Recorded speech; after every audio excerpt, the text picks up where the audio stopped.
Sur mes cahiers d'écolier, dans mes classes surchargées, poste d'enseignante supprimé, esclave du MEDEF préparé. J'écris ton nom, UMP.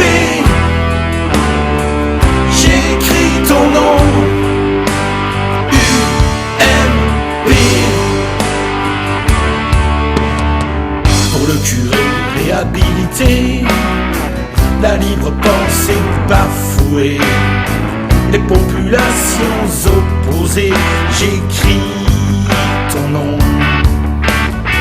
Pour ma retraite, pour ma santé, toute une vie à marchander, et voir mes enfants s'embourber devant des programmes télé.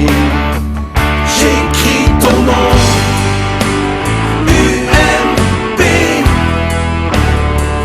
J'écris ton nom, UMP. Sur toutes ces pages lues, Cécilia Cara sur entrevue. Pour la Colombe assassinée, tous ces soldats si loin envoyés. Pour mes potes de la cité, pour les murs carchérisés, et pour les rames de sans-papiers, j'écris ton nom. J'écris ton nom, UMP. J'écris ton nom, UMP.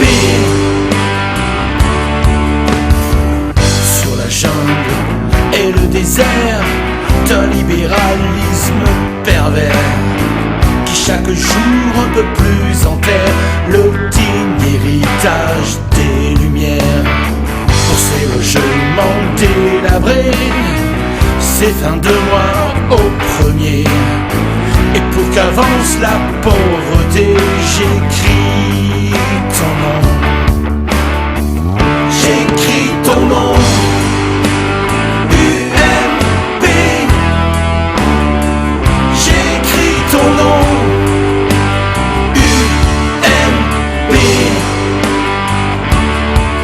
Et par le pouvoir d'un mot, je recommence ma vie. Je suis né pour te combattre, pour te nommer. J'écris ton nom, UMP. J'écris ton nom, UMP. J'écris ton nom, UMP. J'écris ton nom,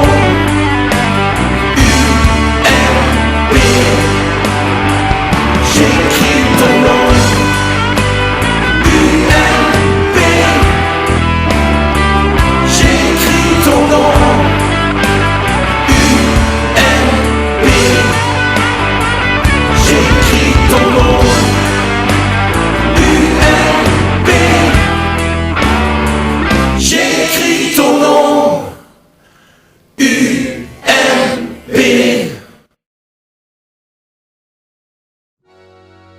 يا نعدينا الكربو يا مانجي تو الفرماجة.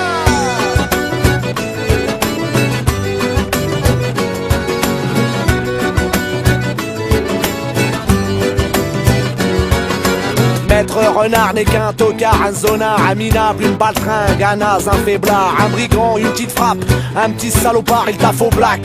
Dans une tanière du boulevard Maître Corbeau, Star gronde, perché en costard, fait partie de la haute zama. Il fume son cigare, il est actionnaire de la grosse tanière Madame Corbeau. On est la héritière, Maître Renard, vénère en galère de Jean-Art. Il a même plus agément dans le placard, il déprime avec son pétard et son pinard en attendant qu'il arrive le grand soir. Maître Corbeau aime les euros, les restos, les vacances. À l'œil sur le you de son poteau, il a du goût, le salon, du standing et de la classe.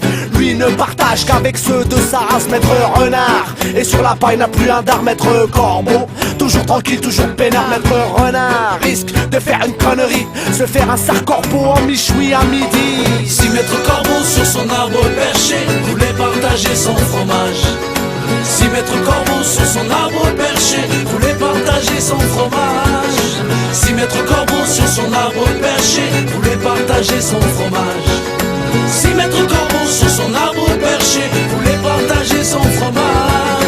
Maître Corbeau sur son arbre perché tenait dans son bec un fromage. Maître Corbeau était tout de noir vêtu, on ne voyait que ses yeux dépasser de son plumage. Et v'là que débarque le renard. Ouais, c'est bon, enlève ta bourque, hein, Barco. Wesh, tu croyais pouvoir passer incognito? T'es pas un corbeau, tu serais plutôt dans le genre pivoleuse. Ce fromage n'est pas le tien, c'est au peuple des renards qu'il appartient. Faudrait que tu rendes ton butin. Bah tiens, trop c'est trop. Maître Corbeau, Furax passe un coup de pico. Et v'là que les chiens policiers débarquent aussitôt. Une horde de molosses dans le genre berger allemand encercle et bastonne le renard jusqu'à lui faire perdre toutes ses dents. Le corbeau est fier de lui. Ah, je suis vraiment trop fort, c'est vrai, j'avoue, rien à dire, je suis le boss.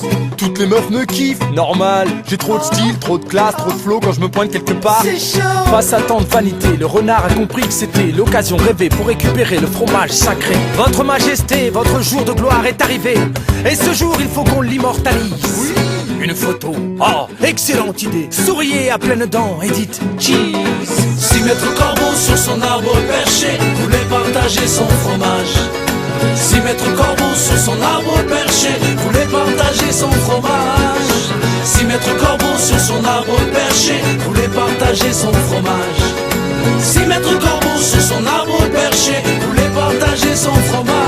Il était une fois, il y a pas si longtemps, des renards fatigués, mais pas si méchants, fatigués de voir les corbeaux prendre les décisions et courir pour pouvoir nourrir tous leurs rejetons. Quoi qu'ils fassent, y a pas tout le temps, y a pas le bonheur, y a pas le beurre et la farine, y a pas, mais franchement y a pas à applaudir qu'à la maigreur de leur bonheur prenait de l'ampleur de pire en pire. Leurs yeux devenaient fous et leurs crocs luisaient la bave. Ils avaient décidé de prendre un corbeau en otage, 14 jours à peu près de séquestration. Ils l'ont relâché avec des plumes en moins sur le plastron, ce qui déclencha la...